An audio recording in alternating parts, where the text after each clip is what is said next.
Welcome to a special edition Verbal Tap, the show that proves fighting is way easier from outside the cage. I am your host, Kevin. With me, Raph, the tireless booker. You outdid yourself here. I did. Nathan Orchard. I really did. I don't like to brag or say that I'm good at my job, but I mean, I am. Beautiful. I'm excited about this one. We've already been talking about it. We've known about it for about 48 hours, 72 confirmed. It's like, yes, we get to talk to Nathan Orchard, which we're going to do now. That's all this episode is. Yeah, that's it. I mean, expecting any kind of other analysis or comments, it's not happening. You're just going to hear me and Kevin fawn over Nate Orchard for about an hour. It's about it. It's fun. He tells us a lot of stuff. Happy Valentine's Day. He only threatens us twice, if I recall. He just makes it very clear he's ready. But it's like not direct threats. He's just letting us know. What? Were they? Did you feel they were direct? I'm not sure. Once again, just happy this is an audio podcast and we get to call him as opposed to. Yeah. You don't want your leg dangling just when he's going to prove a point, I mean, I'm going to see him in person pretty soon. So. You're lucky. Well, let's get to the interview. Yeah.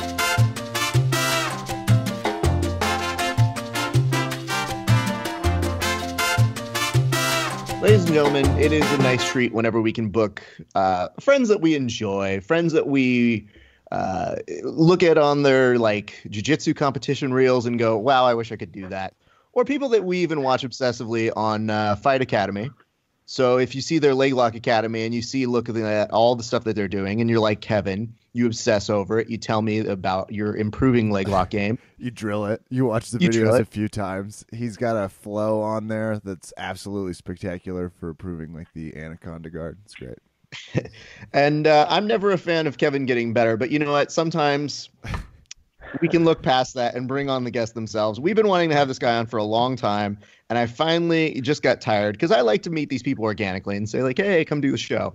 I finally got so fed up. I was like, you know what? Fuck it. Nate, just come on our show. I'm tired. I'm tired of waiting to meet you. I'm tired that we always miss each other. So, ladies and gentlemen, please welcome one of the most fascinating jiu-jitsu practitioners in the world right now, Nathan Orchard. Nate, how you doing, man? Great. Thanks for having me on, guys. I really appreciate all the kind words. We're stoked. You're a beast. Yeah, it's pretty easy when you look at you, and I think most people agree with this. Kevin and I definitely say this a lot. We've never seen a bad match with you. No. Well, that means a lot to me, I mean, of course, winning, it always feels really good, but I just want to go out there and fight, man. I hate boring matches more than I hate losing. So, yeah, that's the success. If you guys are entertained by my matches, then I'm doing my job.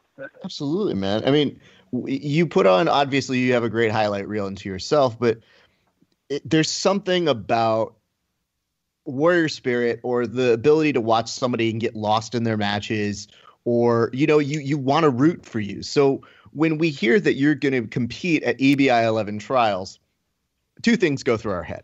Number one, that's great.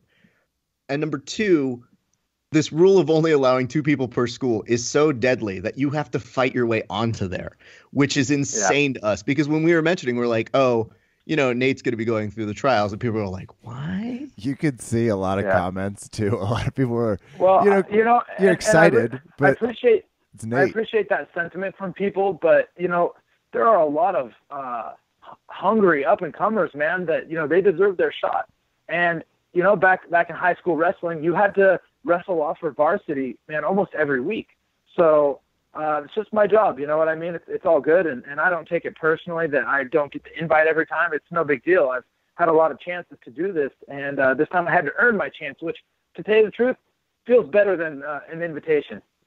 So it's all good with me, It's a pretty wrestler comment to make. That you could tell there's still that deep-rooted wrestling. No, it was fun. It was just, you could tell a lot of no lie, there were some killers. There's some very serious Minari threats.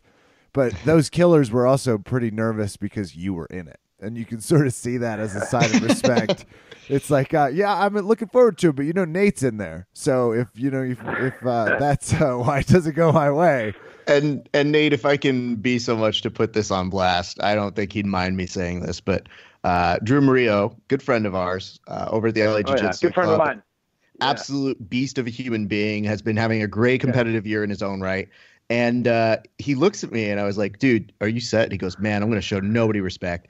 Just go in there. I'm going to kill it. And I was like, that's the mentality you need. I was like, but what happens if you get Nate? He goes, I don't know, man. I look at Nate so much. And I'm like, what happened to no respect? He's like, no, I will. I just like not first round. That's all I'm asking. Well, this is what I said after my match, is that that's actually a little bit of a distraction. Anyone thinking about who they're going against. Yeah. The real truth is, man, we're just trying to do jiu-jitsu here. Yeah. I mean, we need to get over the names and the popularity, whatever. It's really not about that. It's about, we all love jiu-jitsu. So we should just be stoked to get to go and have a little bit of a different test against a different style and forget about, I recently, had a match against Imanari, and man, he's one of my heroes, and so you could imagine that it might get in my head, but I just had to tell myself, look, dude, you're not going against Imanari right now. You're going against yourself. Don't think about it being Imanari. Just think about the jiu-jitsu you want to do. And, that's the mentality I take into it. And so one of these days, these guys will catch on and they'll stop respecting me. And it's all good because no, but that's the trick. Don't give anyone too much respect. Even Andrew was saying that. And then he's like, oh, except for Nathan. And it's like, yeah, I really do appreciate that. But dude, do your jiu-jitsu. Don't ever think about who you're going against. Just go and try your hardest and do your best. That's what we're really supposed to be doing. So far, your reputation of also being a teacher is coming to fruition. I'm writing these down, Ref. I appreciate great guest booking. Trying to get back into some competition stuff myself. It's like, all right, Orchard lessons. I want to ask about EBI 11 because you just fought some killers to get there for the trials. Yeah. And talk us through the day and what do you notice? Because you've been in 10th Planet System for a while, and clearly it's evolving and changing because the fighters and the instructors and just the depth of who you all are now. And I'm interested to hear, adding on to that, I'm interested to hear who you were impressed by that day, because from what I saw, I mentioned this off air, it was my wife's birthday. So people were like, Raph, why aren't you coming? And I was like, well, I mean, wife, sorry, she wins this one, guys. But what I did see, there were a great set of folks who I know, but I'm intrigued to hear who stood out to you as well as your journey. Well, it was an interesting day for me because all of my opponents were from either San Diego or Oceanside, training with Richie or Gio Martinez. And those are some of my boys, and so going against the San Diego crew, that was interesting. They were all super, super tough. I mean, my first match was a kid that I actually didn't know very well, but, he has a body type that is typically a little bit difficult for me to handle, just really compact dudes. My next match was Kevin Burbick, who is a long, lanky, flexible, tough dude. And I thought he was probably going to be my toughest match, and he turned out to be one of my toughest matches for sure. I got mad respect for that guy. But then my third match was this kid, Josh Saraposo, or I can't remember exactly his name, but he is a Filipino national champion wrestler. And so that dude had some, explosiveness. What? You know what I mean? Filipino wrestler and 10th Planet? Fuck this. Getting back out there. Yeah, that's what I'm saying, man. It's going to be a scary... Dude, the next 5 and 10 years, there are some savages coming up, And so, anyway, he was a great match. I beat him in overtime, actually.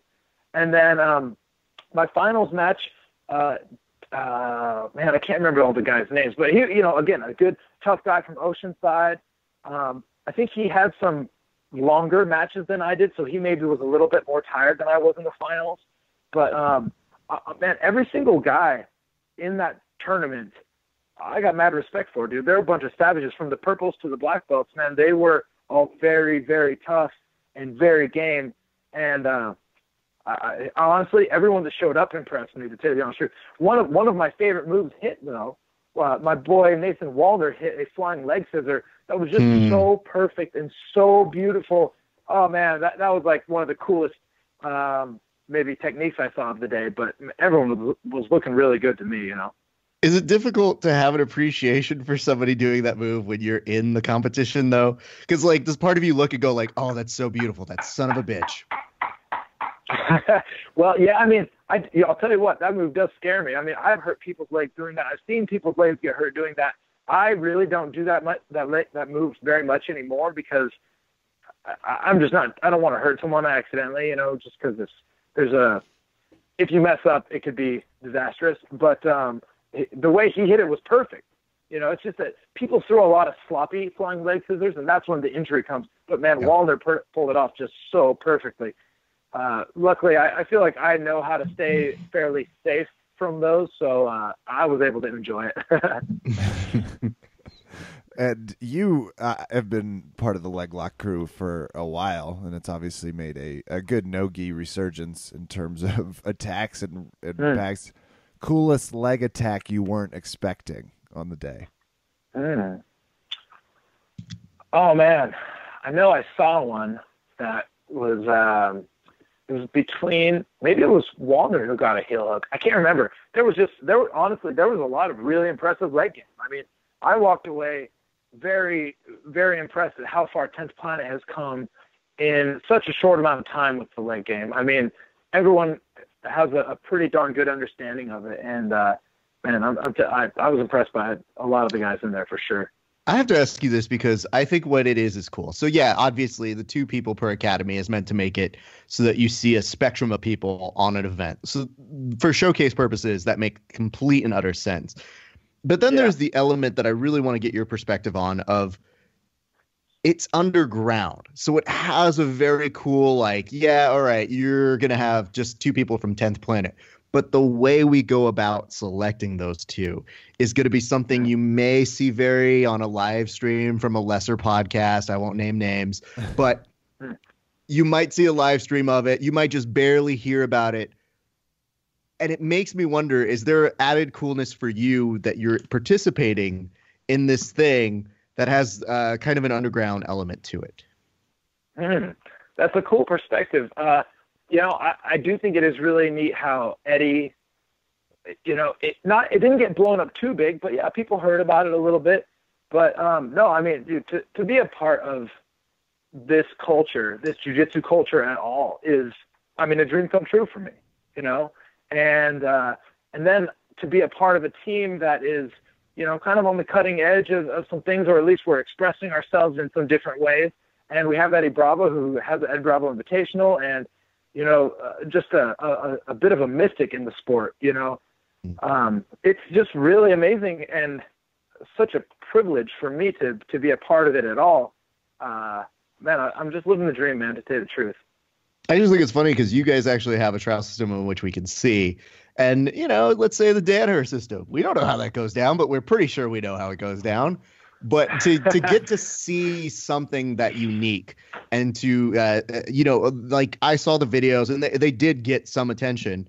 Mad Therapy, a different podcast that, you know, whatever. Sure. But they put it out. And when they put that stuff out, you know, you look at the numbers and you see about like 8,000 people are looking at it. That's just a fraction of the people who are tuning into EBI. So that's the part of the reason why I've qualified it as being just an underground thing. And like you mentioned, people may not have seen it all or, you know, seen more than maybe some clips or something like that. And I know they're now starting to clip together some highlight reels. But the fact that people hear about it later, and then when he does his pre-packages before the next EBI, he starts, you know, doing his Eddie being like, you guys didn't know, but there was some really cool shit that happened like 3 weeks ago. They had to fight their way in there. And Nathan Orchard, he's a beast. You guys, I can't wait to unleash him. That's a good Eddie Bravo impression right there. Thank you. Some people excel at leg locks. Other people excel at impressions. I'm just saying. One's not cooler than the other necessarily. But I guess, you know, that's why I think it's a unique perspective that we get from you and hearing and seeing all this. But Kev, let's get into the deep cuts because there are a lot of questions we have to ask you, but let's start right from the beginning. This is the first time you've been on our show. So let's start, you know, your transition into jiu-jitsu, to my knowledge, comes from your background in wrestling. So you do wrestling and then you make this transition as you're going into MMA. You lose your first match in the first round by armbar, and then the that's when you decide you really want to make jiu-jitsu something that you're looking into. My question for you, though, is when do you know that you're addicted? Is it the loss that like propels you and you become obsessed and you find something new from wrestling to there?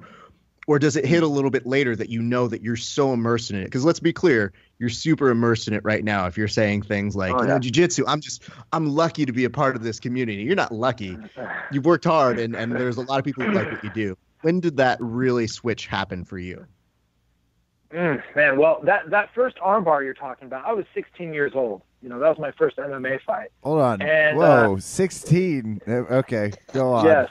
All right. Yes, I was 16. I got armbarred, and you know I was in the middle of high school, and so I finished off high school. I finished wrestling, and then right after high school, man, I fought for 4 or 5 years straight. I had 20 more fights, so I'm actually 14-7, and then you know I'm not even sure how. Oh, well, I was on an 8-fight winning streak. I was killing it, and then I lost 3 decisions in a row to just better wrestlers than me. And I decided, man, I'm going to make my jiu-jitsu so good, no wrestler can stop me in MMA. And so I really started delving into jiu-jitsu there. And then, man, I tell you what, I just kind of got lost in it. Like, I always had the intention of going back to MMA, but jiu-jitsu just kind of blew up. Like, I don't know, my timing was really good. And I got kind of adopted into 10th Planet. And, you know, the timing of the first EBI was right after I got my black belt. And so, you know, it just worked out really well for me. But, you know, being pushed to jiu-jitsu from MMA, you know, I was 24 and it was only because I was losing decisions to wrestlers. I wanted to tap them out, you know? And then, so I swear to you, I didn't even know like how good I was at jiu-jitsu. I really didn't know. And then I go down to HQ and roll with Eddie and his whole team, and I did really, really well. Like, I was tapping out some brown belts, and I had never rolled with a brown belt before. Mm-hmm. So that was like a really crazy thing for me. But that was because I had so much wrestling and so many MMA fights. I had that kind of grit, you know. You had the base too. You had that wrestler base that everyone's frustrated. You see a white belt and you go to sweep them, and you're like, uh-oh, your spidey senses go off. It's like I felt totally. This before. First, I want to be this is when you beat Nathan Orchard. Like, that would be such a great right before he learns jiu-jitsu, because now the idea of you being armbarred is unfathomable to most of us. We just like, oh, sure, he lost. Wait, what did he lose his first fight by? Because we know you as this proficient grappler. So, and that was in 2004. You know, I mean, how crazy is that right there? I mean, it kind of blows my mind to think of how far it's all come since then, you know. I was going to say, you've been 13 years ago was my first MMA fight. Yeah, oh yeah. I mean, I've fought guys that are in the UFC now, you know. I believe that if I didn't step away from MMA like I did, I would be in the UFC. We can echo I train with a lot of UFC. What's that? We can echo that. I mean, you're seeing it on a level of, if you can really grapple, like really, and you're in that category, that's sort of Jacare, Damien. I mean, you see it pretty successful. If you can win the exchanges, this no-gi movement makes you pretty dangerous. Well, and I don't have terrible striking, to be honest. You know, and I still train striking. I still do it all. I mean, I'm a martial artist. I'm training everything from striking and grappling to weapons, you know, archery and nunchucks, and even messing with some katanas and just I'm obsessed with martial arts. Now the real reason for why strikes have been introduced. This is we want to get these chucks in. First of all, may I say a few things, because I have a few notes on all of this. Number one, as if I didn't like you enough before, Nate, because I don't know, this whole Dead Orchard thing is something that really scares me in my sleep. Mostly because I've been hit by it with people who are not you. So then I always think, like, what happens if it's you who's doing it? Like, a lot of the times it's kind of like a sloppy seconds of being like, oh, well, that hurt. So you can only imagine how Nate does this.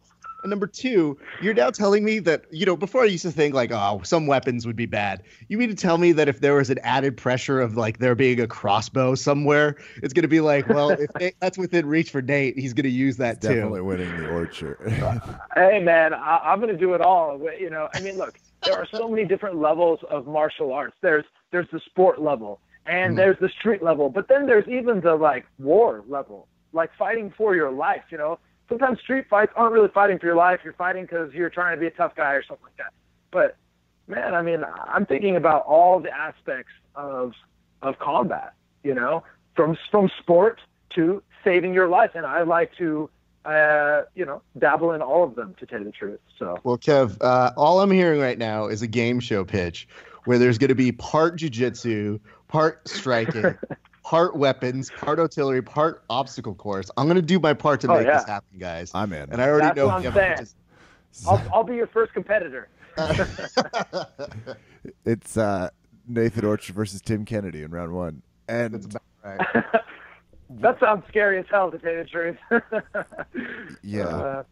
You have that sort of retired now. Here's the good news. Too. He's retired, Kev, so he's way less dangerous, though. We all know retirees are dangerous.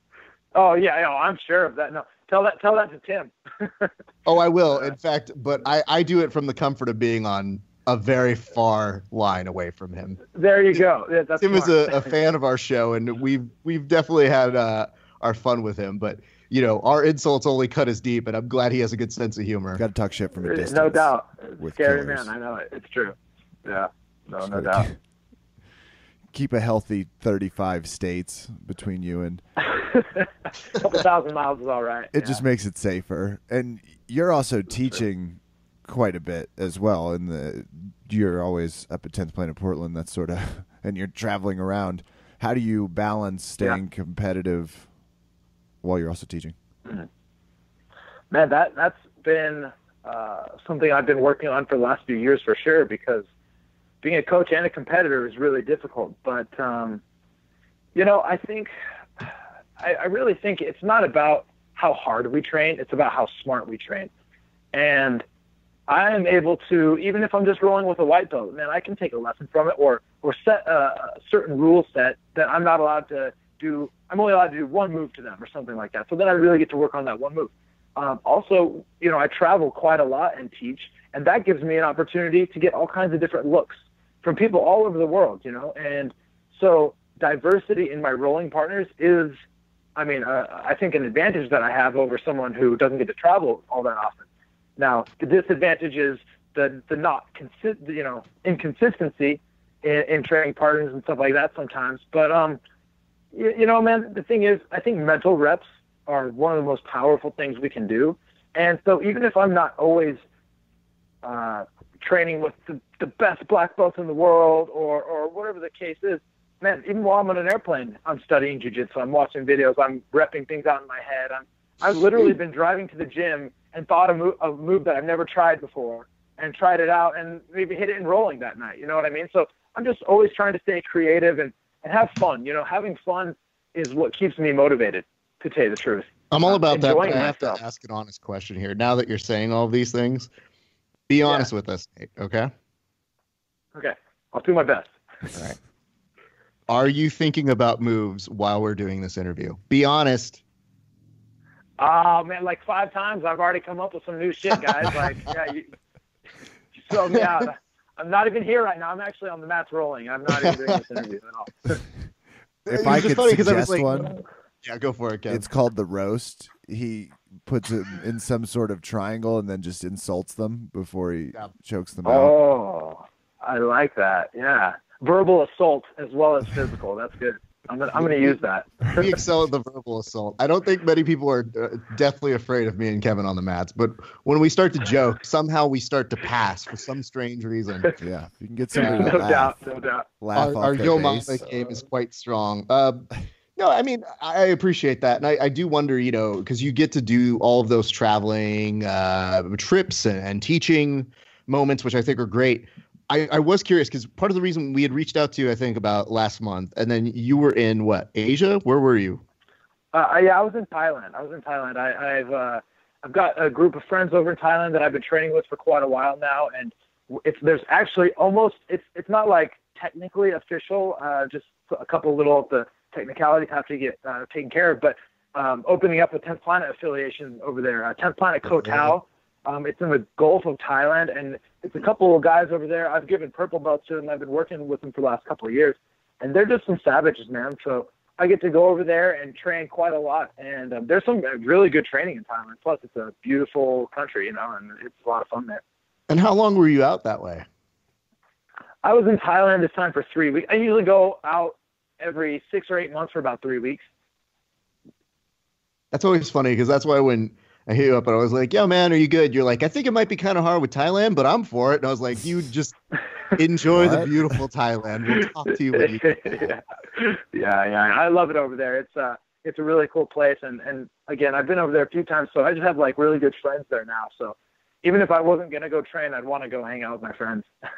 That's awesome. And obviously, your friends are going to train, so you're going to be okay either way. That's right. The question I have for you in regard to when you mentioned this a little bit earlier, and I think maybe it's the isolation of Portland, and maybe tell me, are things different now? I assume they are. But when you said that you would come down to headquarters and you'd be rolling with brown belts, that was, I'm sure, relatively earlier in your jiu-jitsu career. But was it hard to find training partners out there that could give you that kind of competition level that you needed to go to being at that highest form of competition? And has that changed? That's a great question. I've never really had someone really, really pushing me on the mats. I mean, I've honestly never really had a coach. I found Eddie Bravo, I found his system, and I started studying it. And I've trained with Eddie quite a lot, but not really consistently. And so, the way I do, there's a guy here in Portland, Aaron Milam, who's really good, and I work with him as often as I can, which isn't near enough, but he's helped me out a lot. But I just study a lot of people, and I'll get one of my closest training partners, and I just discover. I just go on the mats, dude, and it's just like a lab. I just explore and experiment and try and drill and mess around, and that's been what I've done for years and years and years. I mean, I feel like I essentially got myself to brown belt level just by studying and drilling really like consistently and rolling as much as I could with people. Even if I'm way better than them, that's an opportunity for me to just put my reps in. I mean, I've never really had that guy just pushing me other than myself. I've been the motivator, and then I just study people. I just study what people do, and I learn from the best. I watch what they do, but it's definitely been a challenge for me to be essentially, I mean, again, I'm not like trying to take credit away from people who've helped me, because I've been helped out by a lot, but I've never really had a full-on coach. And so, of course, that's been quite... You're speaking to a cool crowd right now. I'm fortunate. My coach is highly competitive, stays active on the scene. For people that maybe don't have that are sort of training and trying to become someone with the Nathan Orchard sort of caliber, what would you recommend to those students? I would just say, oh man, that's really it's hard for me to give great advice on that, because everyone's just so different in how they learn. I was just fortunate in the way that I learn by watching, and so I can just watch video or watch matches or watch people, and then I can go and do it. It's just kind of the way my brain works. I mean, so it's tough. But man, I started rolling in my front lawn with my homies. That they didn't even do jiu-jitsu. So it's just getting out there and doing it, man. Just doing it, not waiting for the perfect opportunity to train. Make the opportunity to train. Just go do it. Even if you got your homie with you who doesn't train, you're like, hey man, I'm looking at this jiu-jitsu stuff, and I want to try a move that I saw on. And he's like, man, I've never heard of you. You're like, shut up, just let me try this move real quick. And seriously, man, that's what I did. And then, okay, cool, they'd let me put a couple reps in, and then I would think about it a lot until I got to do that again. And then I finally slowly found people that did train, and then I finally found a team, and then I finally got ranked. You got to start somewhere. Maybe I should explain our laughter here. It has less to do with the obsession. I think for what I'm picking up here is that, you pick it up because you watch video, and you may have a higher aptitude for being able to replicate it. but I think part of it comes from you being obsessed and really looking at the detail and doing that. Where we're laughing, if I may explain it, is the fact that I was going to ask you, I was going to be like, Nate, how did you convince these people to do it? And then you basically told us, you're like, well, I just told them to shut up and just let me do it. So I guess that kind of answers that question. Maybe for those guys, because there are some, you know, we all understand and live in this world of jiu-jitsu. So it all makes sense to us. If you go to a drilling partner and you say, hey, try this out, most people are like, yeah, sure. I want to get my reps in too. And you have an accord. Yeah. So you're saying for those people who don't have necessarily those coaches, you just got your homies. When you're doing that, you literally would just go up to them and be like, yo, hey, did you ever have somebody say no to when you asked them to do it? And two, how maybe did you make them do it? Maybe, but that's the thing about jiu-jitsu is we're trying to do these moves on people who don't want it done to them, so that's even better. Perfect. There's some really good early footage of Nathan Orchard chasing his friends. It's we'll get it out to the YouTubes when we finally. We'll find that exactly.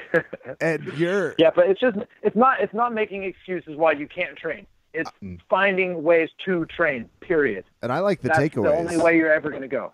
I like the idea of if you can't watch 6 videos, right? And people have kind of been talking some shit on the YouTube trainers. Don't ever let people discourage you from seeking your knowledge as one of those people that loves the videos. But watch one. I've learned so much from YouTube. I can't even tell you. People want to make fun of YouTube stuff. That's where I came from, man. YouTube was my first professor. There it is. You know? Yeah. So, yeah. And now you're Let them fighting say what they want. Polaris. You're headed out to random Thailand trips to train your crew. Yeah. Talk to us about what's coming up, because obviously, and I'm trying to make a secret trip to Portland. I just moved to Denver, so if I do, I'm definitely going to swing through the academy. But that's oh man, you'll have to. That'll be March or April's. You're fighting an EBI. Beautiful. 11. Then you're fighting ADCC Trials. Obviously, your focus is probably on EBI right now. What are you doing? Man, I'm doing the same thing I always do, man. I just I focus on my game. I focus on the things that I'm trying to master, and I don't really worry too much about my opponent's game.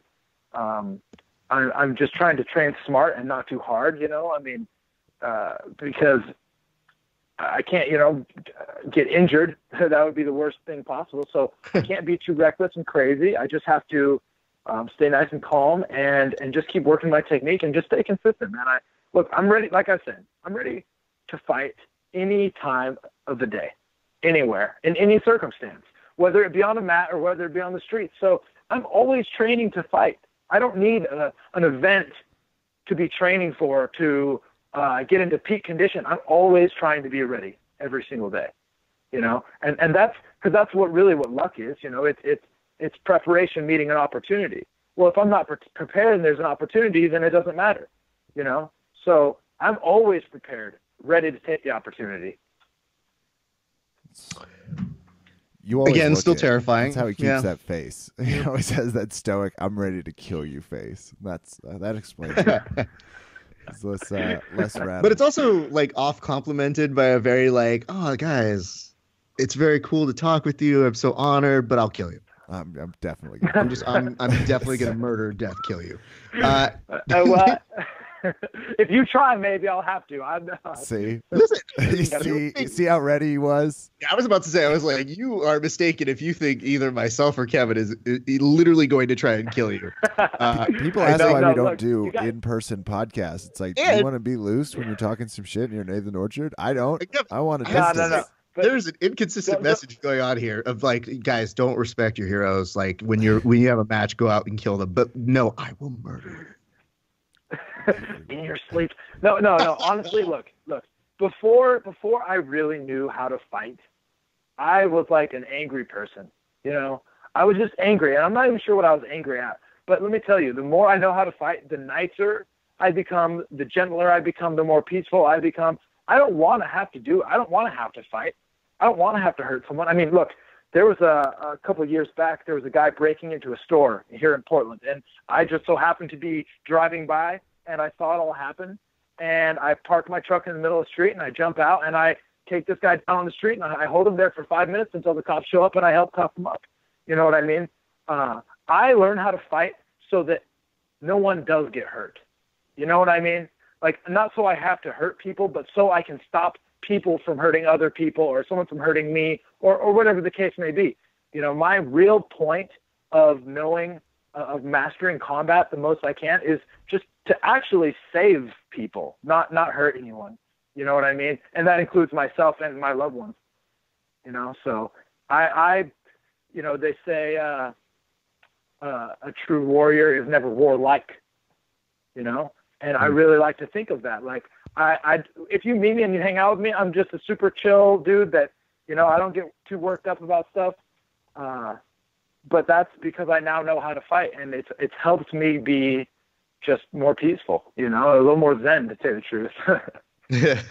I love that. And I love the fact that we see you on so many different types of shows. We see you on EBI. We've seen you on Polaris, which I thought was a great fit for you. And I've echoed as much to those guys because we enjoy seeing you compete just about everywhere. I do have to ask you about the Submission Underground back in like July of 2016. So there was a whole thing that happened there, and I'm not sure people understand or know exactly what happened, but there was a call by a ref. Do you mind to explain what happened there for people who don't know? Oh, there was are you talking in the overtime round? Yes. There is just a point where they thought I tapped, and I very clearly did not. And, you know, the guy, he just thought I tapped, and I just didn't. I'm like, nah, man, sorry, bro, there's no tap. Look, the guy was trying to choke me, you know, and it's pretty, I don't know, when you go back and look at it, it's pretty clear that I was almost out of it. I was almost out of his back control. And, you know, I don't know, to maybe an untrained eye, maybe it looked like I tapped, but no, you gotta about put me to sleep for me to tap to a choke. In fact, honestly, I would probably go to sleep most of the time before I'd even tap. I would just keep fighting and try to get out. You're not just going to get a quick tap on me for a choke. So if anyone thinks that was the case, they just don't know who I am. I just always enjoy reading because, you know, when we do research for this show, we'll go through a whole host of things, and it's kind of hard to find bad things that are ever said about you ever. But don't worry. No. There's plenty out there. Well, I mean, but for the most part, I mean, at least people who I respect enough to consider their opinions. I was about to say, leave it to the internet to go ahead and change some of that. But on that, you had certain people who were, when they were watching that live, were like, "Oh, he tapped," and I was like, I didn't see it. And so then it became this thing where I saw like Flo was putting it up, being like, "You make the call," and it's like, what's there to make a call of? Like, look at the footage. So yeah, I mean, like I said, look, I'm happy to tap out when I need to. I could put together a highlight reel of me tapping out, you know, and I'm not afraid to tap when necessary, but I only tap when absolutely necessary. And he was nowhere near it. You know what I mean? Like, I think it's silly that people are even, I didn't even realize that was a thing, to tell you the truth. Well, I'm glad that was there, because that was one question I always wanted to ask you, was just looking at that. Like, did you have anybody send you notes, or what was the reception after that particular match for you? Well, man, dude, to tell you the truth, I weighed in for that fight at 175, and that dude weighed in at 205. And in the first 3 minutes, I had a level 3 AC separation in my shoulder. You know, so I mean, it was a brutal match for me, to tell you the truth. And I don't really give a damn what anybody thinks about it, because I know what happened, and I choked that dude out with one arm pretty much. So, you know, whatever. People can say what they want. It really means nothing to me, you know. Whether, you know, compliments or insults, they honestly go about the same depth with me. You know, I can't get focused on either one of them, because it'll be a distraction for what I'm really trying to do. I'm not trying to get complimented or insulted. I'm trying to become the best I can be, you know. So whatever, you know. Makes sense. On the other side, I mean, you know, Submission Underground seemed like a good fit for you. Did you enjoy that experience when you were competing on there? Oh yeah. And I like Chael. You know, he's a cool guy, and he puts on a good show. And I mean, I plan on doing it again. It's just that I had an injury, and then I was in Thailand for the next one, or I got home like the night before. And sometimes when I go to Thailand, I get sick because my stomach. Yeah, the food over there. Anyway. Whole other story. Anyone that's not in Southeast Asia knows what I'm talking about. I need a minute to comment about that, because do you build in time when you get home of like, well, I'm going to be 3 weeks and then a week of being deathly sick? Vomiting profusely? Well, honestly, that's how it was the first time I went to Thailand. I came home and I thought I was going to die, man. You know what I mean? Like, my gut was just messed up for like 5 days, and then it cleared up and all that. But, and so I've just learned that competing right after I travel from Southeast Asia, or honestly even internationally, is just not a good idea. I need to give it at least a week, you know? Yeah. I mean, jet lag and all that stuff, it's pretty brutal. Well, I guess the reason I asked that is because you were also, for Submission Underground, it makes sense because Portland, and it seems like that's your home turf, so you should be on. Oh, it is. Most, if not all, those cards.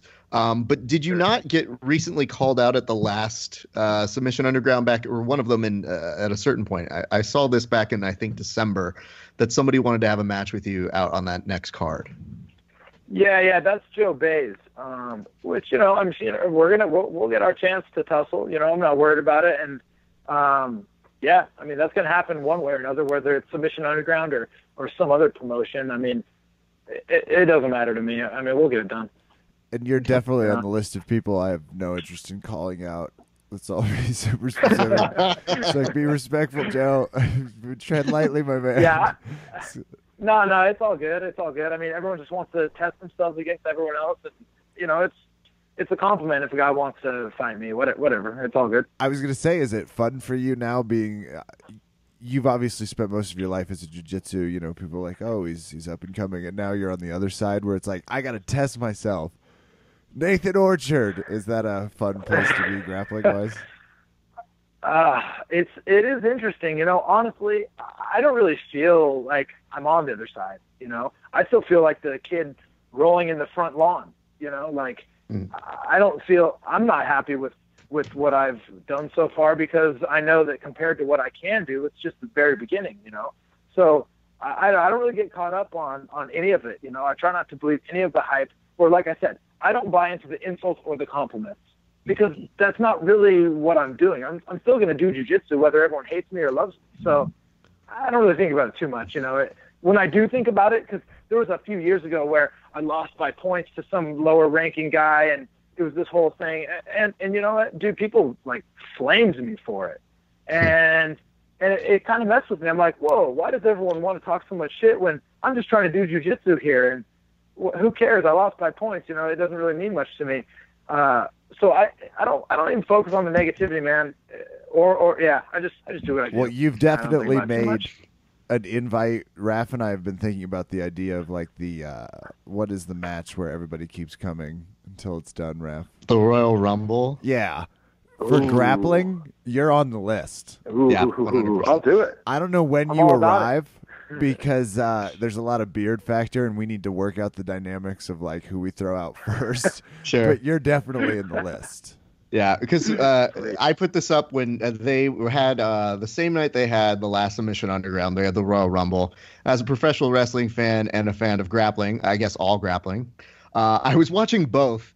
And then I just put out a tweet, and I was like, listen, guys, I know that people talk about a Money in the Bank equivalent where you can cash it in. Like somebody wins an ADCC title, and here comes Nate Orchard with a briefcase. He's challenging for the ADCC title.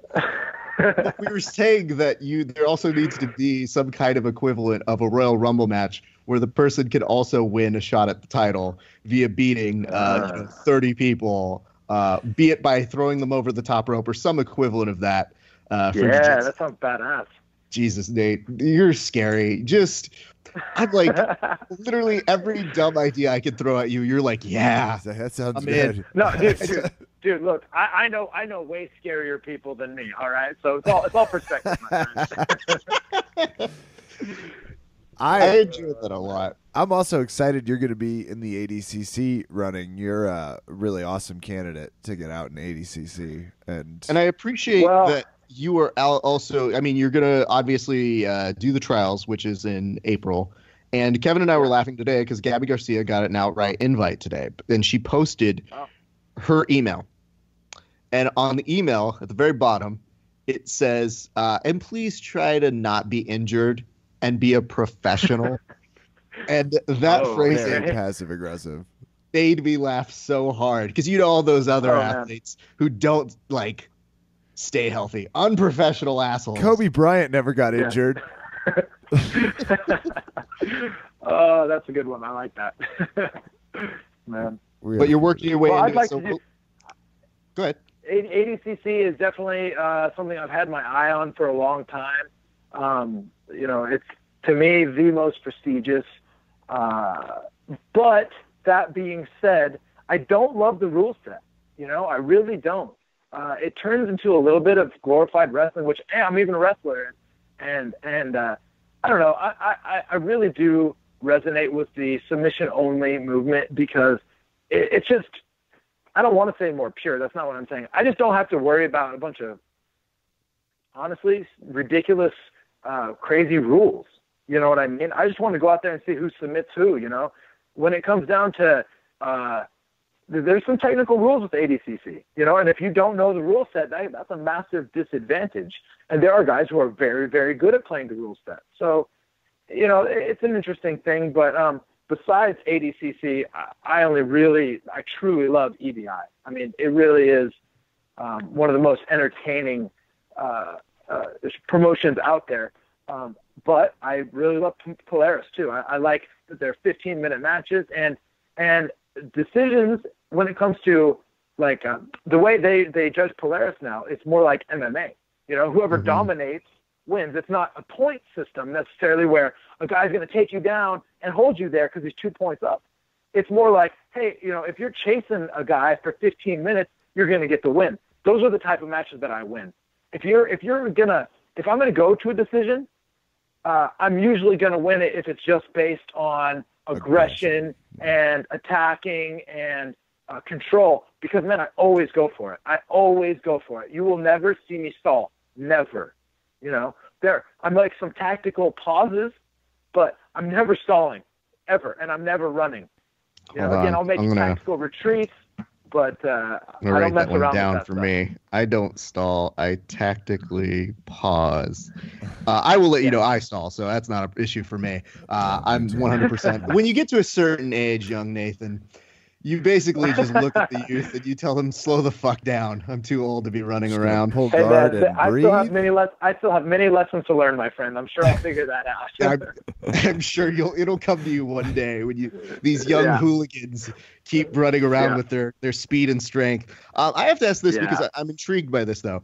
You keep talking about wrestlers almost as if you were not a wrestler. Are you just identifying less with it? Is it that you see yourself more as a jiu-jitsu practitioner? Because it's a little different when it's like somebody like me and Kevin who never did wrestling when we were kids. To hear you kind of talk in the certain kind of way that's like, oh, these wrestlers, am I right? And I'm like, but weren't you one?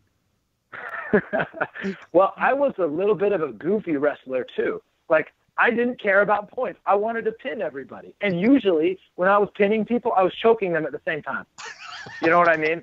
Like, I was doing submissions in wrestling before I even knew they were submissions, Like, I loved it when guys are gurgling and choking out as I'm pinning them. That was, like, the ultimate pin for me. So, I mean,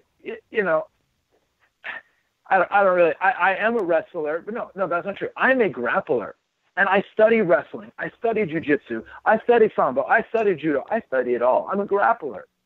No, you're right. I don't identify as a wrestler. I have wrestled, and I love wrestling, and I work my takedowns every single day. You best believe it. But no, I'm not just a pure wrestler at all. I am a student of grappling and a student of martial arts. If you guys are just tuning in right now, Nate literally just said, "Don't assume my grappling identity, por favor." I know we could do this forever, and I know Kevin and I have a couple last questions before we wrap up. But Kev, you and I have had long discussions about Nate's hair. We have, and beard combo, just in general. We're impressed, but we wonder what that process is. So how do you go about selecting what era or what kind of mode you're in when you're doing facial hairs? Well, that's awesome. I just honestly, man, I worked right before I got my black belt, I was working at like a really nice hotel, so I always had to be clean cut. And I got to the point where I was like tired of just being this like little clean cut looking dude. I just wanted to get a little crazy looking. And so I just wanted to mohawk it up, and I grow a pretty nasty beard. So, I'm just using my attributes, that's all. And just kind of went with the wild man look.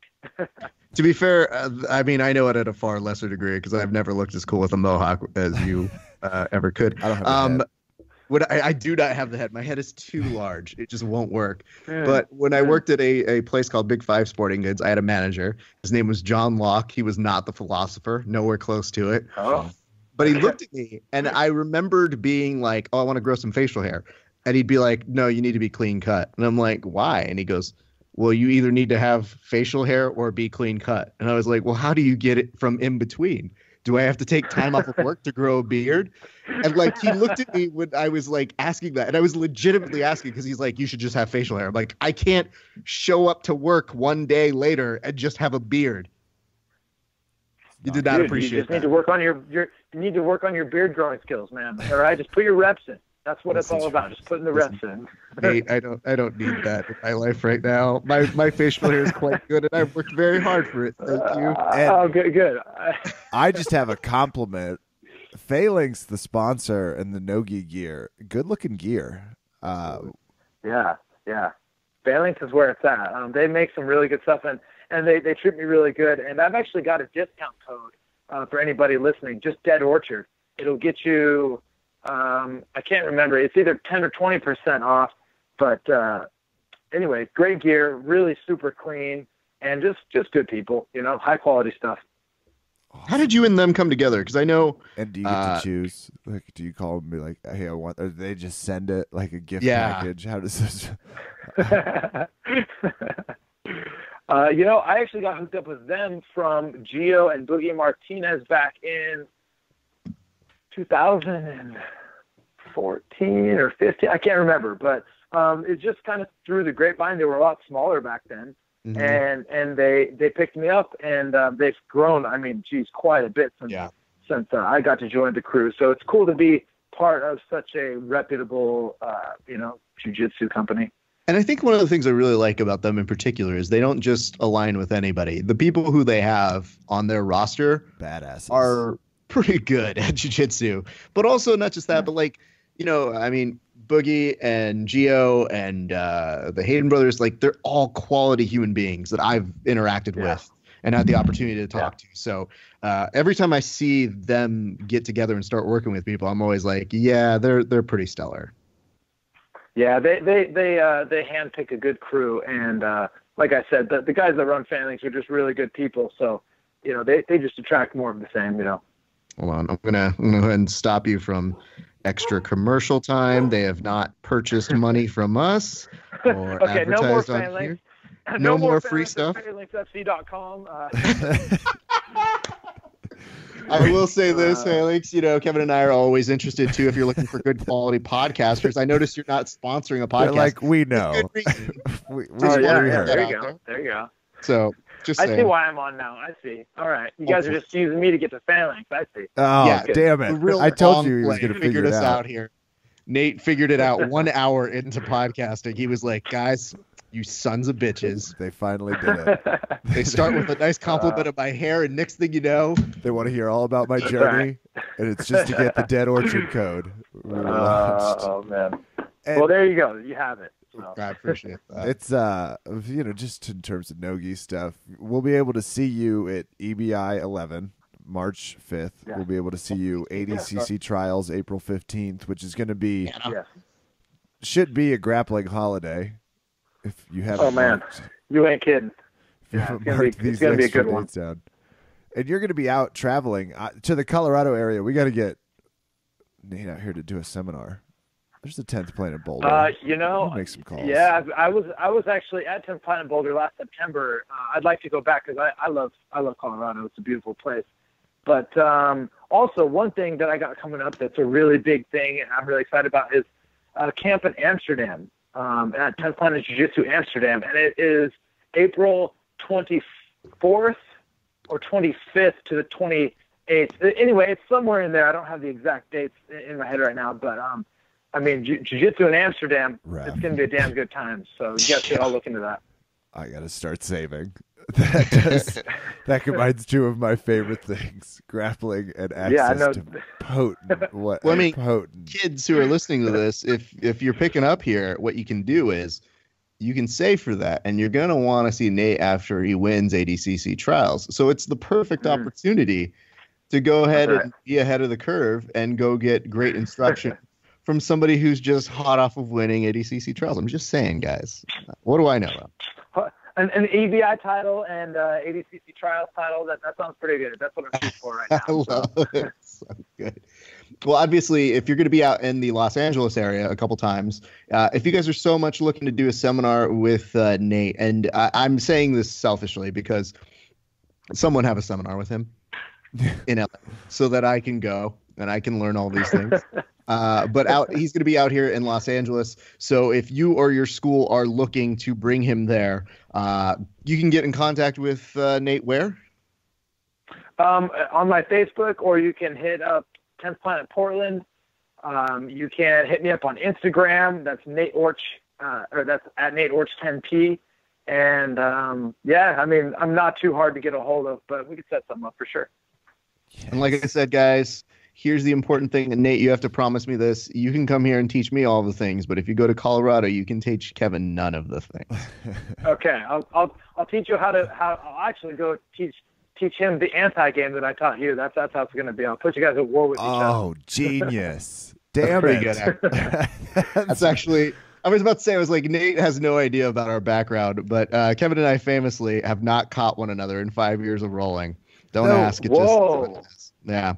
But the reason why is because Kevin is the perfect yin to my yang. So you're only contributing more to the problem because Kevin is quite good at certain things I am not good at, and I'm quite good at things he is not good at. So beautiful.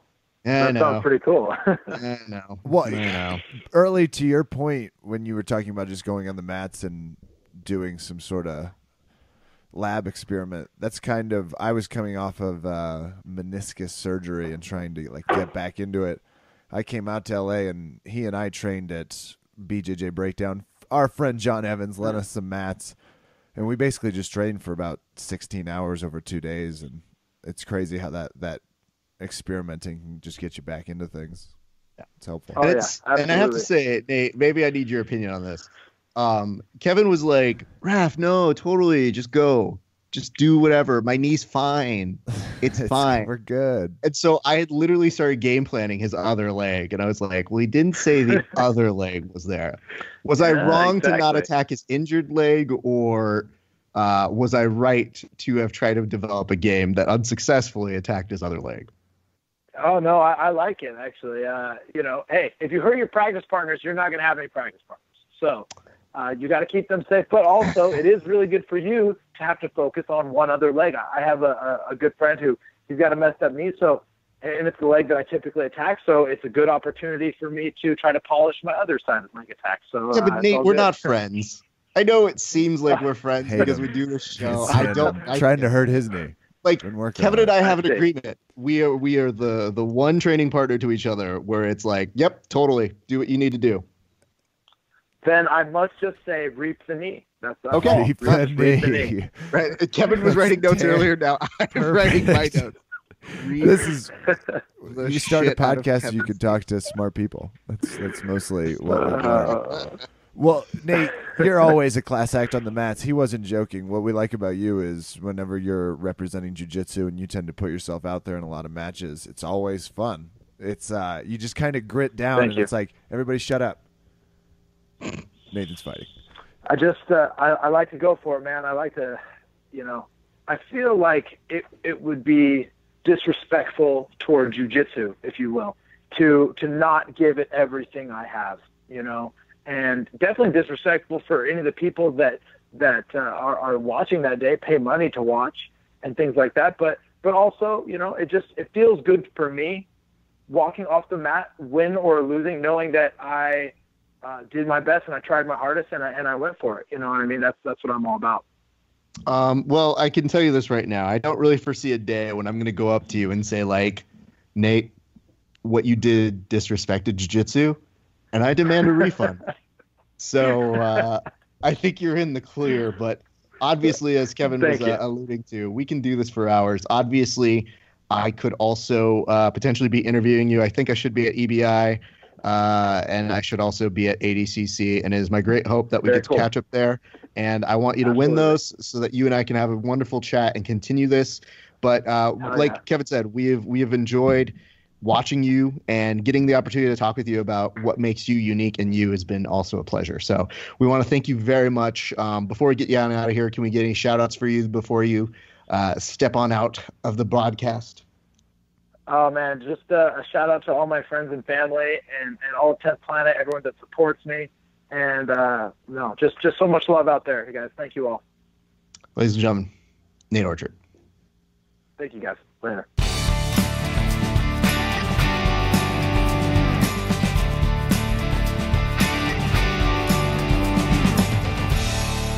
Raph, fun podcast. It's always good when you learn some things about how to get your mindset. I feel like Nate and I have two different approaches, which is he obsesses over jiu-jitsu, and I feel I do the same, except he can do it. Those minor differences. Mm-hmm. I enjoyed some of the tips as far as like, I just watch it and do it. It's like, I bet you can. Right. I bet that's awesome. And then asking him like, hey, Nate, let's say you're not you, okay? How do I do what you do? Oh, man. Yeah, tough luck on that. I don't know, man. Good luck. It's a hard work thing. And, it gives some good grappling tips in terms of drilling some things I'm going to try. I like it. I'm gonna steal you mean where you just go up to people that you work with and just go, hey, can I try this move out on you? Friends, family. I'm going to start Imanari rolling into the office. I can't wait. Well, you already do it to your puppies, though. So your dogs. Mills, yeah. The puppy and I have a very serious grappling relationship. Well, obviously, that was a ton of fun. We want to thank Nate for coming on. It makes it easy for us to go ahead and understand where that mentality is. Kev, question for you, really important to know. Just be honest. Yeah. Was it worth the wait? It was. He's been someone we've wanted to talk to for a while, and you can tell there was build-up because it was like, we have 50 questions. We've boiled those down into like our top 12. Right. And it helps. He's pretty active. He's got a major swing through 2 huge no-gi competitions that are taking us awesomely into summer. Yeah. If it's like every other day, temperature varying on you and the winter's getting to you, grappling will take us to spring. Yeah, absolutely. Fuck that groundhog. I want to be on the record saying that. Hey, groundhog, you watch your fucking legs because Nate will take them. We're gonna build a wall around that stupid groundhog. That's gonna be. Listen here, groundhog. You think you're so good because you can see your shadow. I haven't seen my shadow because I'm so fat. If we're being honest, in over 10 years, and that's a fact. An affordable thing to put a wall around Groundhog's Day. We should have retired it after the movie. That's going to do it for us here tonight at Purple Tab. Do little shout-outs. Raph, I've been sick again. No. I went Thursday, I rolled, but I have just been down. I've been soldiering through. I'm a little nasally. But I'm looking forward to getting back to some jiu-jitsu, some gi tonight, some no-gi tomorrow. I'm ready. It's good stuff, man. I'm excited. That's going to do it for me. Just shout out to Jubera. Come train, people. Let's shout out a few people over here. Let's shout out Valley Martial Arts Center. VMAC. I'll see you guys at the Whiteout Tournament. That is Sunday, February, is it 19th? Yeah, sure, whatever. It's going on at 10 a.m. Come say hello. I will be around there heckling people, taking some photos, heckling some more competitors, doing my normal shtick. And then I also want to shout out the LA Jiu-Jitsu Club. Great training going on over there. Happy birthday to Thor, the ridiculous beast of a human being that we have rolling with us. This is crazy. He's a big guy. And you know what's weird is that he was named Thor by his parents, who I don't know if they knew he would really go into becoming Thor. because that's a name you have to live up to. There's no other way around it. You're either that or you're a very frail software designer. It's like, hello, I'm Thor, and I just did the software engineering. Can I see your computer? Hello. Anyway, so happy birthday to him. And come train with us, 7 a.m. in the morning, every day, Monday through Friday. We are training there. Obviously, those killers are getting set for their sort of stuff. Big shout out to our good friend Drew. I know we name dropped him on the podcast. And yes, he did say those things about Nate. I will say that firmly. And I do like hearing Nate say, like, yeah, dude, you know, fuck me, essentially. Like, just beat the shit out of me. It's not a big deal, which is very humble of him. But the reason I put that out there for Drew is because he has such a deep respect for him as a human being, because he looks up to him, not just on the mats, but off the mats. And there's good reason for that. So hearing Nate talk about this today, it was Kevin, to me, worth the wait. And my final shout out goes out to me, because shout out me for booking him, because my idiotness always wants to run into people. I always like them to get a vibe of us before we start insulting them ad nauseum. Which but obviously this was a great opportunity. We're going to turn on Nathan Orchard one of these days. We'll it's going to be the best heel turn anybody's ever seen. Just wait for it. But finally getting fed up to the point where it's like, let's just bring him on. Like, I know he hasn't met us. I'm tired of waiting, and it was definitely worth the experience. So we're sorry to our listeners for having to wait for so long, but I think you could agree he was worth it. And I look forward to running into him again. And you know what, Kev? Maybe even booking him on the show sometime in the future. Yeah, okay. We might have to do that. Something tells me he's going to stay around. I think so. In terms of yeah, I think that's going to do it for me. That'll do it for us tonight. We'll tap. I'm Kevin. Thanks for listening. Good night. Good fight.